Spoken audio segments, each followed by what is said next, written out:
Assalamualaikum warahmatullahi wabarakatuh, sobat bocah belajar tani. Salam sehat, salam sejahtera buat kita semua. Hari ini saya update tanaman atau rumput liar yang kemarin saya spray dengan herbisida Boxon. Jadi yang sesuai spesifikasinya itu separuhnya daripada Gramaxon, dan saya campurkan dengan Zeram dan nitrogen dari urea petrokimia, dan ini hasilnya hari kedua. Jadi belum genap 48 jam sudah seperti ini kondisinya, kering kebakar. Jadi ini sangat recommended buat teman-teman karena mensiasati pupuk herbisida itu sangat mahal. Sekarang kita beli yang kadarnya rendah dan kita naikkan dengan campuran-campuran bahan-bahan yang lainnya. Untuk petani itu mana yang lebih ekonomis itu yang kita aplikasikan. Masalah hasilnya seperti ini adalah suatu bonus daripada usaha kita agar dapat menekan biaya produksi dalam bertani. Ini lahan perawan, jadi belum pernah ditanami. Ini rumput ilalang seperti yang dibilang di kontennya Mas Gusman Bojonegoro bahwa ini adalah padang rumput. Jadi ini saya olah lahan, hanya saja tidak luas. Ini mungkin sekitaran benih 40 kilo atau sampai 50 kilo saja untuk memperluas daripada lahan saya yang ada di belakang sana. Oke teman-teman, sedikit saya akan review tanaman saya. Sekarang sudah di usia 53 dan hasilnya alhamdulillah umbinya besar-besar dan daunnya masih hijau royo-royo. Baik, kita shoot mana tanaman yang belum kita herbisida dan yang sudah kita herbisida, dan mana tanaman saya sampai hari ini seperti apa kondisinya, kita lihat.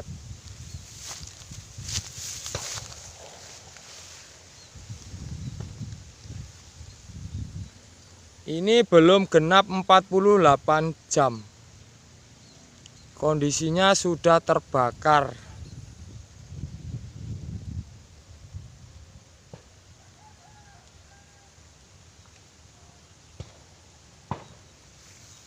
Nah, ini kondisi sebelum atau ini bersebelahan sama yang tidak di herbisida.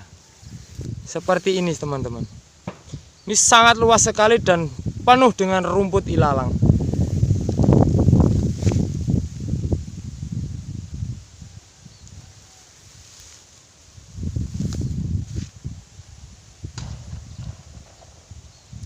Istimewa. Ini tadi saya potongi daripada dahan-dahan pohon mahoni.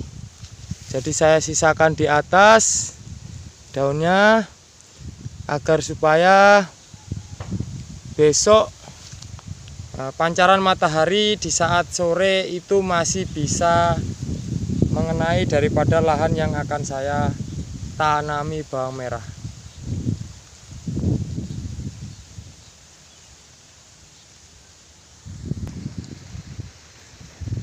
Ya teman-teman, ini adalah tanaman saya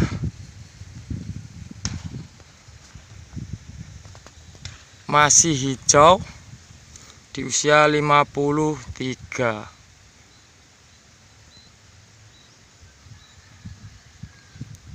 Ada juga teman-teman yang menanyakan hasil daripada pengaplikasian untuk pemberantasan jamur trotolnya. Nanti akan saya shoot kondisinya bagaimana setelah saya aplikasi menggunakan Kopside.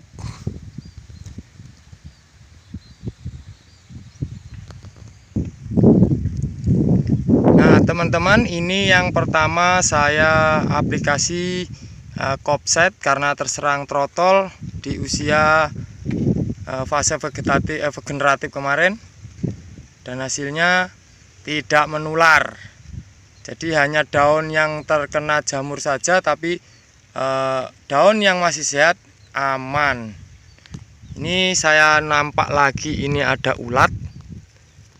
Nah, tapi tidak apa-apa, ini nanti kalau mau dipanen akan saya basmi lagi untuk ulatnya.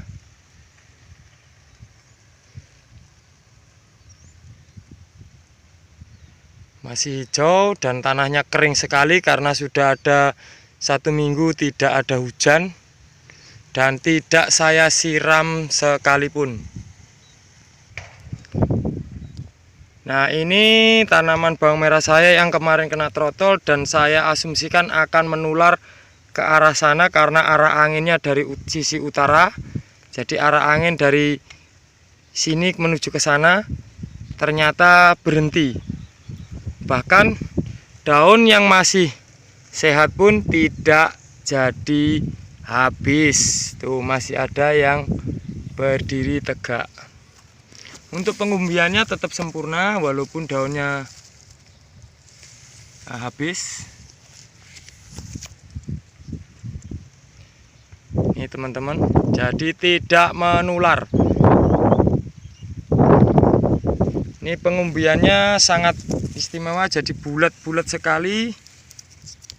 Ini juga merah. Ini juga merah, ini daun keringnya merah sekali.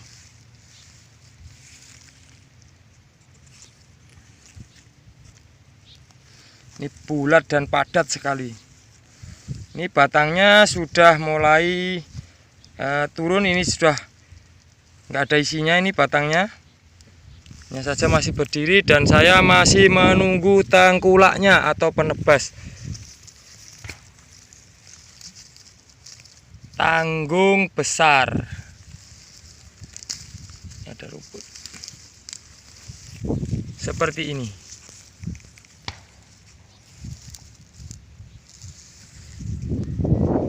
Alhamdulillah aman, dulur.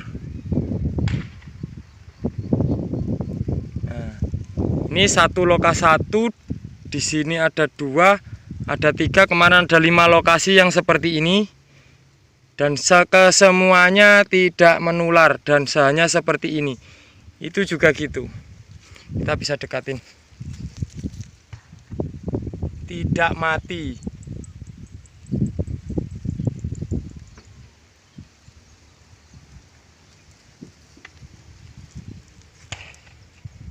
Ini sangat panas terik, jadi ini gotnya sampai kering. Ini lumpurnya agak lumayan dalam, jadi saya tidak masuk ke dalam lumpurnya.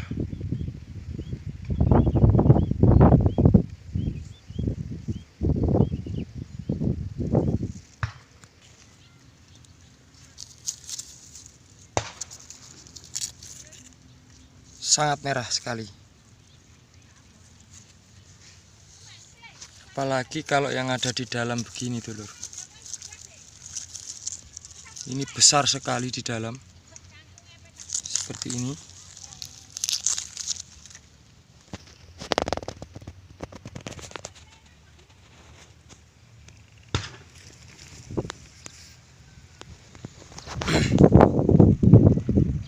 Beberapa hari kenapa saya tidak update tanaman bawang merah saya, karena saya rasa ini hanya buat pameran saja. Kalau saya selalu update di tanaman, karena tanaman saya anggap sudah finish, saya anggap sudah berhasil bisa dipanen.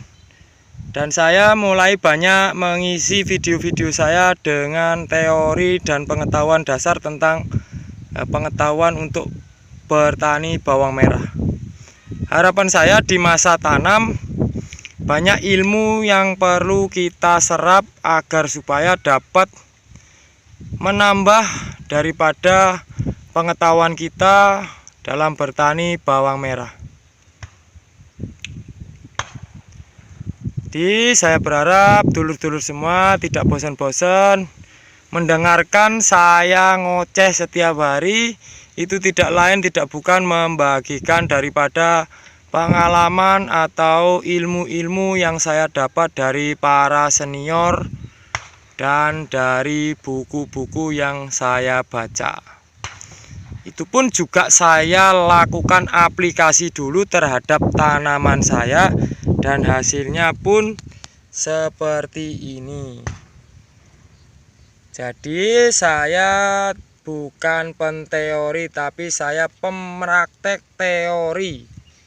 Nah, buat dulur-dulur, teori-teori tersebutlah yang sudah saya praktekkan dan alhamdulillah berhasil.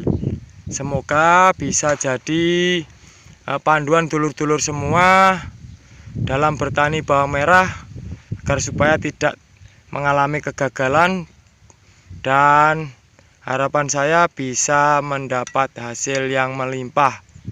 Oke, terima kasih. Cukup dari saya, Dwi Widang, channel Bocah Belajar Tani. Semoga dulur semua diberikan kesehatan, tanamannya bisa panen dengan sesuai harapan para petani semua. Cukup dari saya. Bila mana ada kata yang salah, saya mohon maaf, karena manusia tempatnya salah. Saya akhiri, wabillahi taufik walhidayah, waridho walinaya, wassalamualaikum warahmatullahi wabarakatuh.